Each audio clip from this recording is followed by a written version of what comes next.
ഇടതുപക്ഷ ജനാധിപത്യ മുന്നണി കഴിഞ്ഞ കുറേ കാലങ്ങളായി കോഴിക്കോട് ഞങ്ങളുടെ ഉറച്ചൊരു കോട്ടയാണ്. നേരത്തെ 13 സീറ്റിൽ 11 സീറ്റ് ഞങ്ങൾ ജയിച്ചു. നഷ്ടപ്പെട്ടു പോയ 2 സീറ്റ് എന്ന് പറഞ്ഞാൽ കൊടുവള്ളിയും വടകരയും നേരത്തെ ഞങ്ങൾ ജയിച്ച സീറ്റുകളായിരുന്നു. ഈ തെരഞ്ഞെടുപ്പിൻ്റെ അകത്ത് ഈ 13 സീറ്റും വിജയിക്കാൻ ആവശ്യമായ സംവിധാനമാണ് ഉണ്ട് എന്ന് മനസ്സിലാക്കുന്നു. UDF പഞ്ചായത്ത് തെരഞ്ഞെടുപ്പിൻ്റെ അകത്ത് ചില മേൽക്കൈ നേടി എന്നുള്ളത് സത്യമാണ്.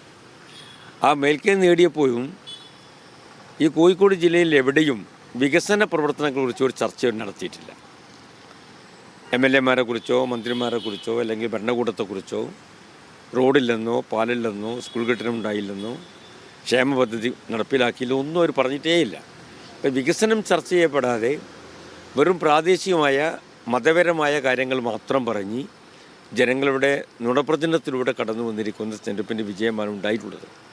തീർച്ചയായും ഞങ്ങളുടെ വികസന ജാഥകൾ നടന്നുകൊണ്ടിരിക്കുമ്പോൾ തെറ്റിപ്പോയ അല്ലെങ്കിൽ ഒരു അബദ്ധം പറ്റിപ്പോയി എന്ന രൂപത്തിലാണ് ജനങ്ങളിപ്പോൾ അതിനെ കണ്ടുകൊണ്ടിരിക്കുന്നത്. ഇടതുപക്ഷ ജനാധിപത്യ മുന്നണി അധികാരത്തിൽ വീണ്ടും വന്നില്ലെങ്കിൽ ജനങ്ങളുടെ ജീവിതത്തിലെ ഏറ്റവും പ്രധാനപ്പെട്ട ക്ഷേമ പദ്ധതി, ക്ഷേമ പെൻഷൻ ഉൾപ്പെടെയുള്ള കാര്യങ്ങൾ നിന്നുപോകും എന്നവർ ഭയപ്പെടുകയാണ്. വികസനത്തിൻ്റെ വലിയ മുന്നേറ്റമുണ്ടായത് തുടർച്ചയായ ഒരു ഭരണമുള്ളത് കൊണ്ടാണ് എന്ന് ജനങ്ങൾ തിരിച്ചറിയുന്നു.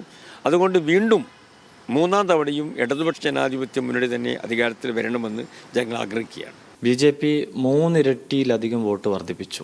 ആ നിലക്ക് നോക്കുമ്പോൾ 2011 9,000 വോട്ടുള്ള നോർത്തിൽ ഇപ്പോൾ 33,000 വോട്ടുണ്ട്. അപ്പോൾ തീർച്ചയായിട്ടും നല്ല ത്രികോണ മത്സരം വരും.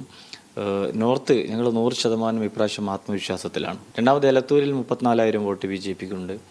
നോർത്തിൽ സൗത്തിൽ 22% വോട്ടുണ്ട്.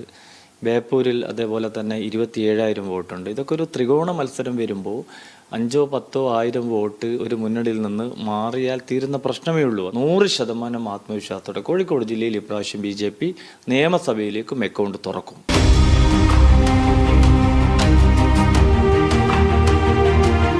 സലാമേ, കോഴിക്കോട് ഏറ്റവും മത്സരം നടക്കുമെന്ന് ഇപ്പോൾ പറയാൻ പറ്റുന്ന മണ്ഡലം ബേപ്പൂരായിട്ടാണ് തോന്നുന്നില്ല. കാരണം PV അൻവറിൻ്റെ കാൻഡിഡേറ്റ്ഷിപ്പ് വന്നതോടുകൂടി തന്നെ ഒരു മത്സര ബഹളമുണ്ട്. PV അൻവർ അവിടെ ഇറങ്ങിയൊക്കെ ചെയ്ത് ബഹളമൊക്കെ ഉണ്ടാക്കിയിട്ടുണ്ട് എന്ന് മുഹമ്മദ് റിയാസും അൻവറും തമ്മിലൊരു മത്സരം കേരളം ശ്രദ്ധിക്കുന്ന മത്സരമായിരിക്കും, സംശയമില്ല. ഇതിൽ പിന്നെ ശരിക്കും LDF കൃത്യമായി തുടർച്ചയായി വിജയിച്ചുകൊണ്ടിരിക്കുന്നുള്ളത്, നല്ല ഭൂരിപക്ഷം വിജയിക്കുന്നുണ്ടെങ്കിൽ UDF ഒരു ബേസ് അവിടെ ഉണ്ട്. ശരിക്കും നമ്മുടെ തദ്ദേശ കോൺസ്റ്റിറ്റ്യൻസി നോക്കുമ്പോൾ ഫറൂഖ് മുനിസിപ്പാലിറ്റി, രാമനാട്ടുകര എപ്പോഴും UDF വിജയിച്ചുകൊണ്ടിരിക്കുന്ന ഒരു മണ്ഡലമാണ്. ഇത്തവണയും നല്ല വിജയം ഉണ്ടായി. പിന്നെയുള്ള കടലുണ്ടി പഞ്ചായത്ത് LDFിൻ്റെ ഒരു സ്ട്രോങ് ഹോൾഡാണ്. പിന്നെയുള്ളത് കോർപ്പറേഷൻ്റെ വാർഡുകൾ LDFിൻ്റെ സ്ട്രോങ് ഹോൾഡായിരുന്നു. അതേസമയം ഈ ഇലക്ഷനിൽ അതിൽ മാറ്റം ഉണ്ടായി. കുറേയൊക്കെ UDF പിടിച്ചെടുക്കുകയൊക്കെ ചെയ്തിട്ട് LDFിന് കുറച്ച് നഷ്ടം ഉണ്ടാവുകയും ചെയ്തിട്ടുണ്ട്. അപ്പോൾ പിന്നെ ഒരു സ്പേസ് അവിടെ UDFിനുണ്ട്.